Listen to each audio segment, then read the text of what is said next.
நிர்வாகி தொண்டர்கள் அத்தனை பேருக்கும் நன்றி நன்றி நன்றி. வணக்கம்.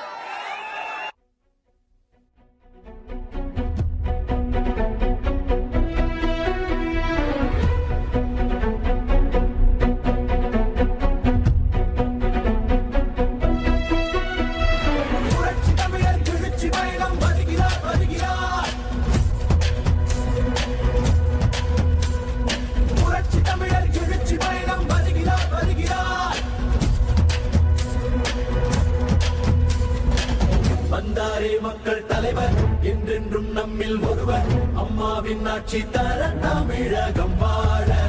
தீமையை போக்கும் தலைவர், தன்னலம் இல்லா தலைவர், புரட்சி தலைவர் வழி ஆட்சி கொடியேற்ற. போராடும் சிங்கம் தான், தோற்றும் நம் நாடேதான், பாட்டாளி மக்கள் எல்லாம் நம்பும் தந்த